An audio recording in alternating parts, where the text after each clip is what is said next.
Hi everyone, Matt Lawton here. This is the Astrological Winds channel. I'm going to take a look at the astrological weather report for the week of December 15th to the 21st, and featuring a new moon at the critical 29th degree of Sagittarius, very tightly quincunx Uranus and squaring Neptune. And the sun, of course, involved there. And the sun will be going into Capricorn this week too. Also, have a little activity with the Jupiter Chiron square again, where Venus is going to get involved with it as it has its exact second hit. So there's a couple other things I'm going to talk about too. Just first, a little business. The Astrological Winds channel is a free video blog that I do on YouTube every week. And if you have a YouTube account and you like what you're seeing, I'd really like you to become a follower. And when you do that, you have to remember to turn on your notifications, or you're not going to know that the blog's being posted. You won't be reminded. So you'll probably end up forgetting anyway. So you want to make sure you do that little step too.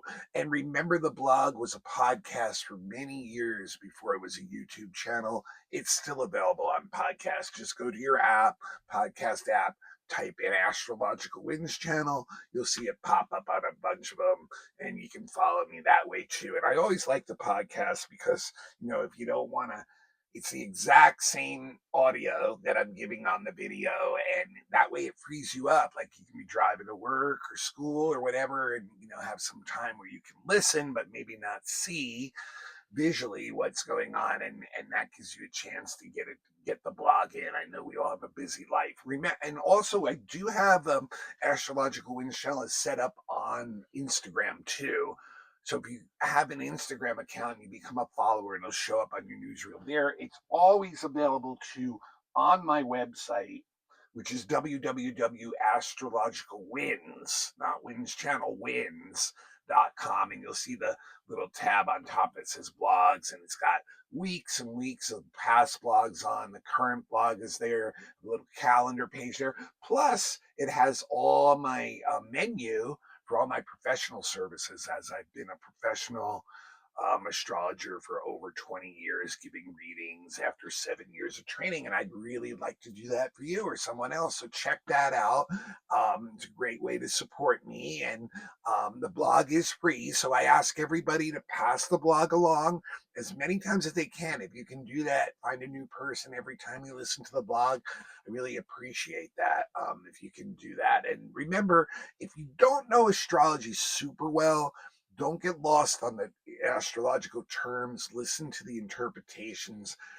What we're doing this blog for is to help you use the energy every week so that you can be more congruent with it, hopefully be in more harmony with it, make some better choices for yourself, and feel more self-fulfilled. That's really what astrology is all about, hopefully, in the end, right? So a few things going on this week for sure. And I want to start with something that's going on Tuesday, which I don't have up on the board, but the sun is going to square Saturn, which really is starting to bring in the new moon energy already, because that's what the new moon and the sun are conjunct when there's a new moon. And so, that's one of the aspects that the moon makes right before it becomes new on Friday. So it does kind of bring in some of the new moon energy already. And interestingly enough, too, on this day, the sun is conjunct the asteroid Juno,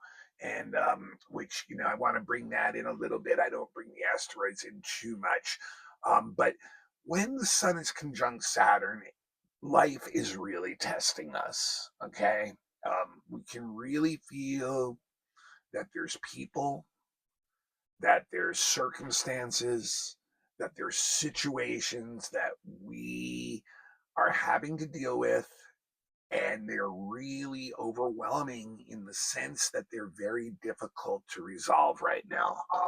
So they can be really hard to handle. It's really it pokes at our weaker spots, or what we sense are our weaker spots, where we make flaws. Like, in fact, if we make any kind of mistakes, usually this is the day where, the birds come home to roost, and we have to, like, live up and admit, yeah, this is a mistake that we made. So in effect, this can be, depressing. It can bring us down, inside, and we can even feel really resentful, angry, simmering anger kind of inside at people or the circumstances of life itself that we feel are blocking us or poking at our weak points. And when we get poked at our weak points, it always hurts, right? And it can even lower our physical energy. It can even bring, we can even start taking some of this energy we're feeling and putting it onto our body and affecting the health of our body. So we have to be really careful about that. And really, what we do many times with this transit is we retreat within, and that can make us feel kind of isolated, can make us feel alone, it can make us feel like the gap between ourselves and others is just too wide to ever cross, and that every human is an island, basically, and so what I really think this transit, when it comes up a couple times a year or even in your chart, is really a test of just showing us where our weak points are, where our version of reality is still needs to be strengthened. Okay. And it can be really difficult showing that to us. I mean, no one likes to get hit at the points where they're the least confident. That's where we're already internally struggling, right? And then when we have other people, or people who are superiors or authorities or situations in life just hitting them, it can really hurt. It can really bring us down. So so I think, really, it's showing us where those spots are so that we're aware of them and we can start working on them. Now, the conjunction to Juno, I want to bring that back in with the sun. That, to me, shows that a lot of the issues of the restriction, especially if they're coming through another person, is likely coming from some partnership that we have. So, that's something that, we're going to have to, like, really assess. And later in the week, there's another point where that will come up again. So then let's go to Thursday now. And Thursday, I think, is actually probably the what if we want to put judgment on aspects in astrology, and remember, it's only us humans doing that. The astrology doesn't do it itself. Thursday is the day that's probably the most positive, when Venus gets involved with the Jupiter Chiron square in what I consider a positive way. It's a trine to Chiron going on that day, and a quincunx to Jupiter. And even though the quincunx can be awkward energy, we have the two beneficial planets in that aspect. So that really can override a lot of the aspects energy and still get a lot of positive stuff out of this. And what I really like about this one is it can bring healing energy through relationships. Like, we may be, like, feeling that Sun Saturn energy and feeling down, and that some relationship on Thursday can really brighten us up, is a good way to say it. Or we can even bring healing into relationships that we're not feeling that good. Like, we can find a new, maybe creative outlet together with someone that can really bring healing energy in. But this really is the energy of wanting to spread love and affection around. But it gives us a very warm energy towards others, especially our loved ones. Okay. And we can even, this is actually an opportunity this day too, if you have someone in your life right now that's, it's been difficult to connect with, difficult to, get some resolution with on some issue. This is a day where it could happen. Okay. This is a day where people who may be normally difficult for us to get along with, that we can find some way, we can make some adjustment and find some way to get along with them in a positive way, not in a fake way. Like, like, find some, like, way of seeing their point of view, maybe from a compassionate thing, even if you don't understand it, and adjust your attitude towards them, right? But but it also, at the same time, with that same kind of energy, does give us the ability to see the kind of people we shouldn't be hanging around also, because they somehow are bringing us down, right? And so it gives us the resolve, once again, the resolve to avoid those kind of people and find relationships that are healthier for us, that are better for us. So I really like this day. If we work with that energy on Thursday, that can really bring some healing to us through relationships and the attitude that we have towards certain people. Then comes the big day, and it's up here on the board, the new moon at the critical 29th degree of Sagittarius, and it's in a really tight quincunx to Uranus, and it's square Neptune. Okay. And that's what I have up there on the board. So, new moons, you guys, most of you probably know already. New moon, great time to begin new things, to go on a new path, a new journey, a new project, new whatever, new job, new relationship, and what you want to do is find out where 29 degrees Sagittarius is in your chart, right? And wherever that is, whatever house that is, that's where you want to make that new journey to start. Like, so if it's, let's say it's your second house, then it's something about, your assets, your money, things like that, things that you value. You want to make a new journey on something like that. Now, note, this is a critical degree new moon. Okay. So 29th degree is right at the end of the sign.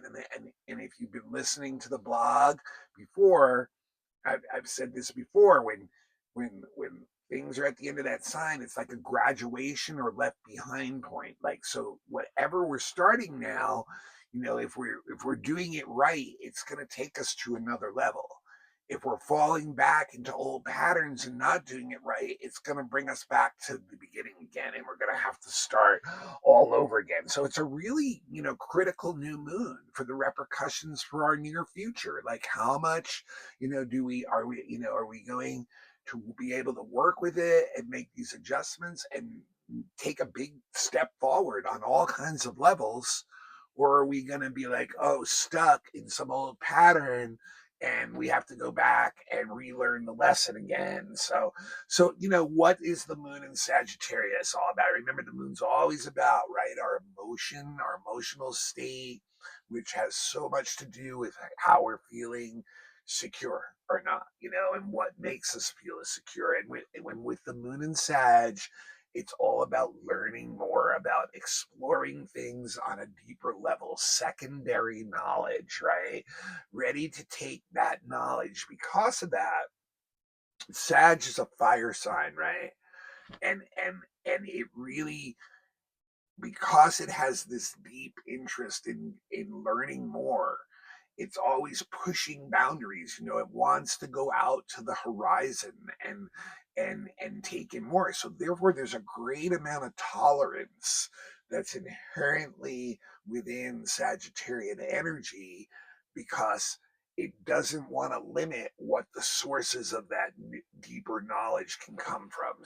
So it can come from all kinds of different sources, is my point. It goes beyond what we normally would take our knowledge from, where our base knowledge came from, like where, our society, our parents, our teachers, our preachers.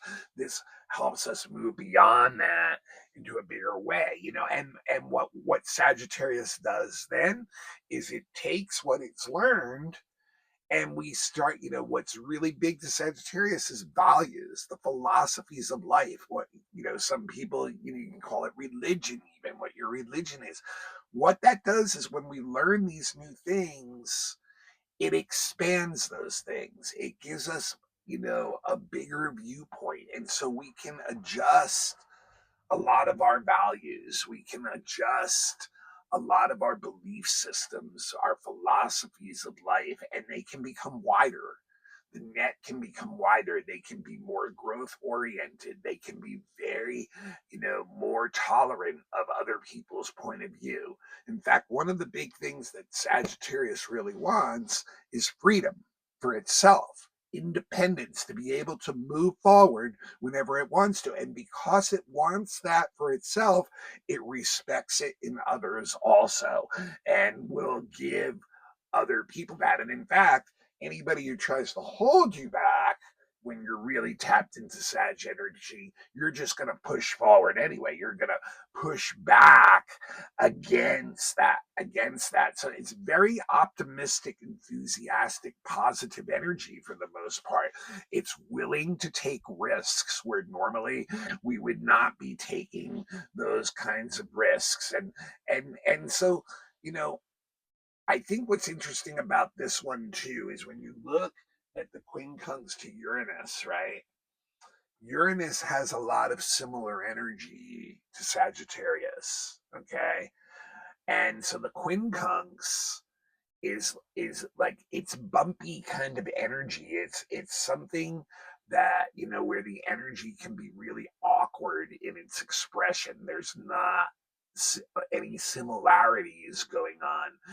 And this quincunx is almost exact to the minute. It's like 5 minutes of arc only off in the exactness to the new moon. And I think what this does is it brings in the push for that freedom, the push for that independence that Sagittarius wants to a very edgy and rebellious way because things are pretty, hard out there right now. And not a lot of people are getting what they want right now. And so this energy can get really like rebellious when Sag kicks in and says, I am going for what I want. You know, it's going to really push that energy forward. So that's where it can get very edgy. And when Uranus comes in, it can be very sudden bursts of energy too that can be very surprising. It can be like, whoa, that was unexpected. That was like, wow, something new and not something I was having to expect to handle at this point. So it brings in a lot of instability, right?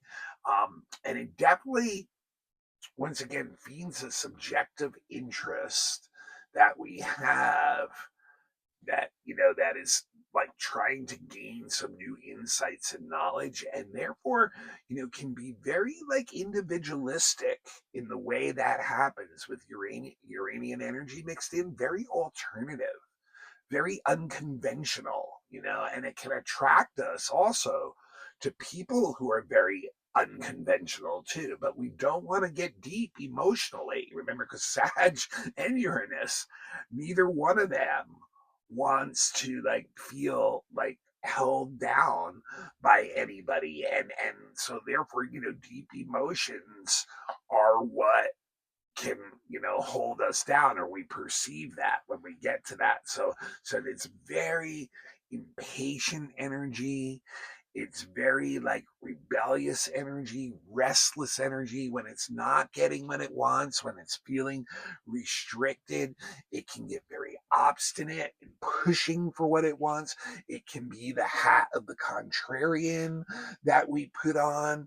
It really, any kind of rules that to us seem restricting our freedom, we're just going to go out and break. I mean, we're just like, and then the other thing is it can bring in sudden changes to our life, this Uranus energy that we immediately have to adjust to, the quincunx, and it can be very upsetting.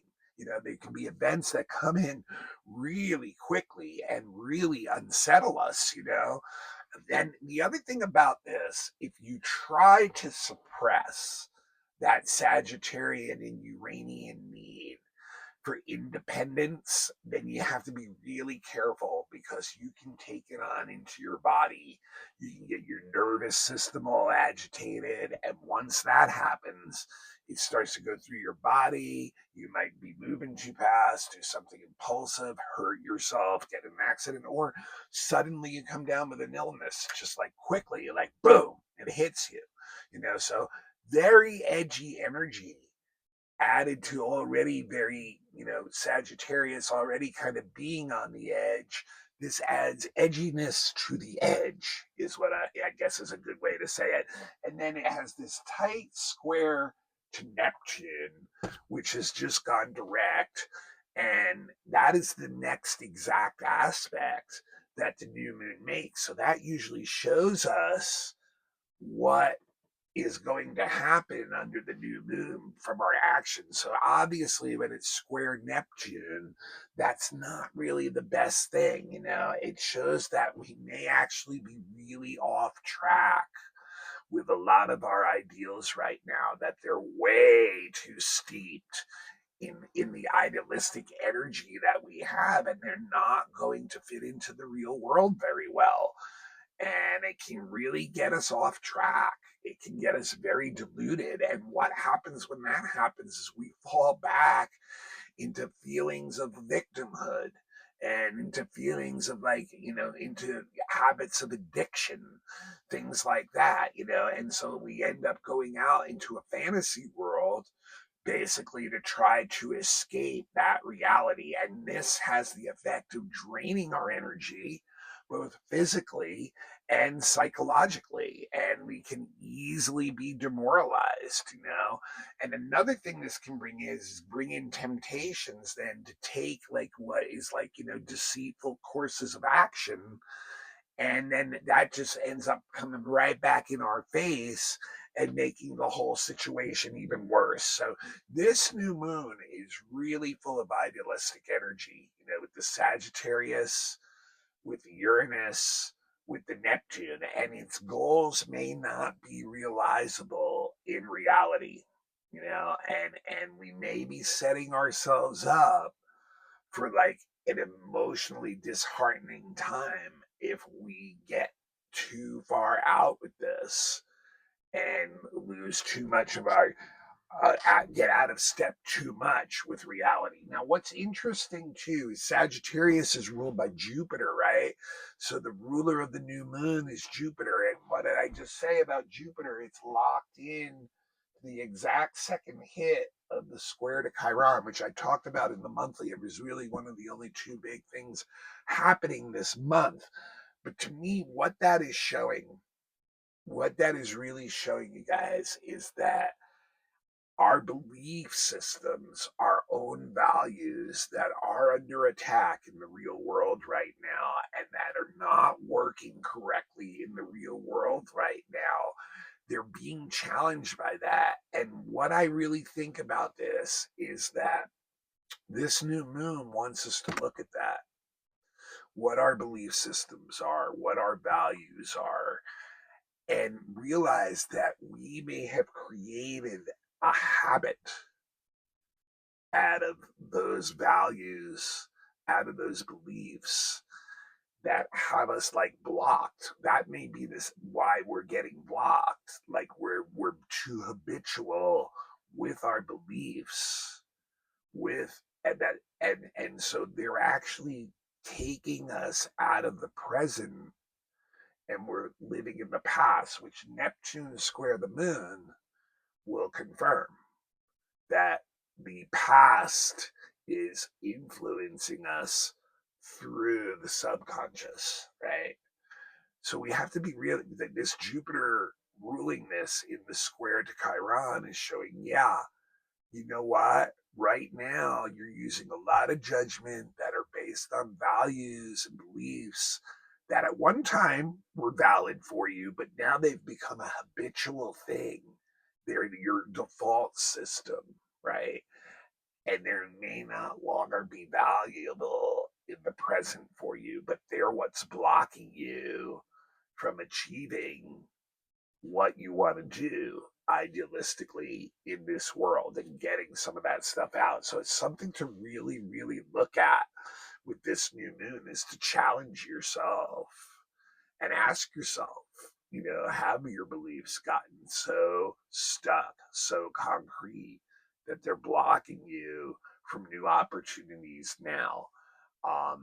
Something that might be really cutting edge that you're just not seeing. you know, and you're still stuck on something that was cutting edge maybe in the past, and now it's a habit that's stopping you from being able to move forward in the present. Now, Saturday, that's how I got on the new moon. So now Saturday, I wanted to mention something to you. There is a tough Venus Saturn square on Saturday, and Venus is conjunct Juno. So very similar to Tuesday's Sun Saturn Juno lineup, except this time the restrictions you're going to be feeling are going to be coming through relationships mainly. And it may be really difficult to connect emotionally with people on Saturday. This may be a day where it's best to mainly stay alone, or at least people feeling really cool and reserved inside, and so that can definitely bring us down. It makes us feel like on an island.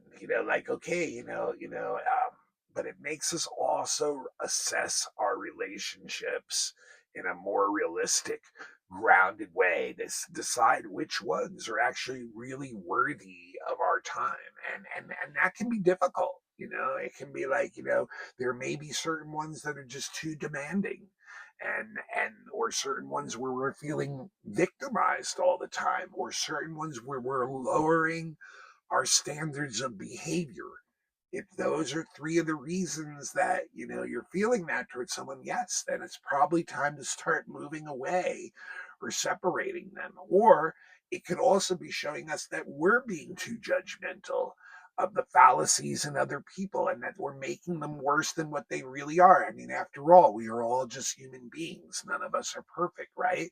So it really is a good day to be alone if we can, self-reflect and introspect on the any relationships that we feel are troublesome right now. Now, interesting, once again, the conjunction to Juno shows that partnerships in particular may be the ones that are bringing us this energy. Now, also with Venus Saturn, this can also feel like our finances are feeling restricted, um, and we're having to be more conservative with them, and it can also make it difficult to tap into our normal creative energies. So we might have some creative blocks on the weekend too. And then Sunday is the day of the exact second hit of Jupiter square Chiron, which I talked about not only just a couple minutes ago, but in the monthly.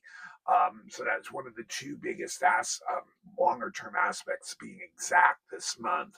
But it's also the day of the solstice, the winter solstice in the northern hemisphere, the summer solstice in the southern hemisphere. And that's the day that the sun goes into Capricorn. So we go into the Capricorn time of the year for the next month or so. And this is a time where we get really serious about our goals in life, and we will be much more responsible about trying to meet them.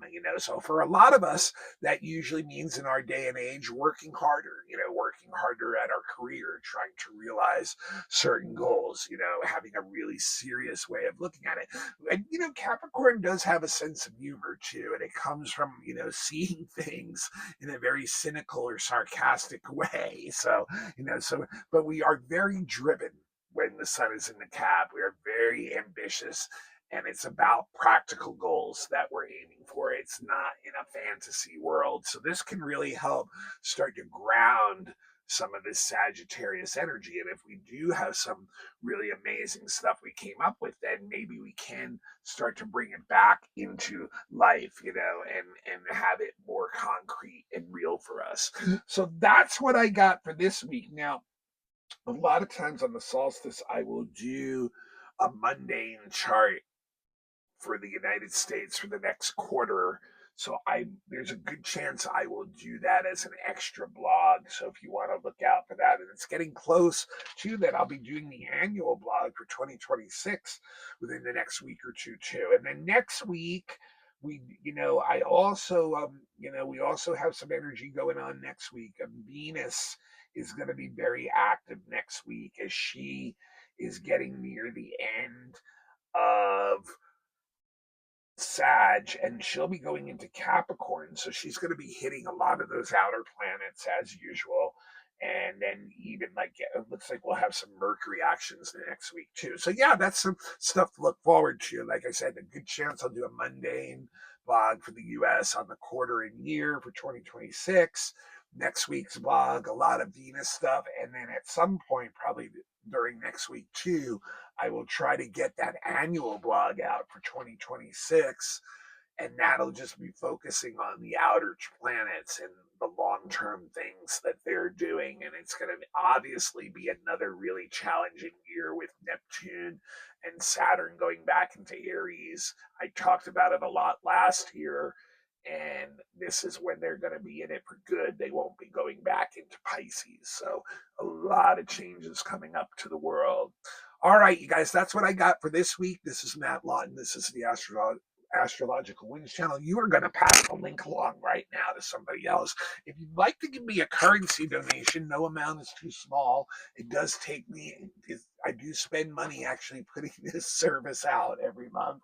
My Venmo is at Matthew with two T's hyphen in the middle, Lawton, Lautem, Cash App, $ Matthew Lawton. No, like I said, no amount's too small. You want to throw me $2 or $3, $5? It all helps keep the blog going. Best way to support me though is go check the website out. Been a professional astrologer for over 20 years, going on 25 now. Done lots and lots of charts. I was trained for 7 years by someone who had already been an astrologer for 30 or 40 years themselves out of school. So I've been really well trained in this, and I would really love to do your natal chart or your annual report that you or somebody that you know who's looking for services. I do relationship, I do relocation, big star readings, all kinds of different stuff. Check the website out, the menu page. It has all the descriptions for it. The prices are there. If you need to, work with me on the prices, you put half up and can pay me the rest in the next month or two. I can work with you on that. If you have a group and you're looking for a lecture or a class or a workshop, something like that, there's information on the web for that. If you're a student, there are some beginning podcasts that are available for purchase. Still, considering doing a live beginners class if we have enough people that are interested in it. I won't do it unless we have 4 people that'll really commit, but we could do it anything from 2 to 4 times a month if there's enough people interested in that. So check the website out for all that stuff, and I will see you guys all next week. Have a great solstice. Have a great new moon in Sagittarius.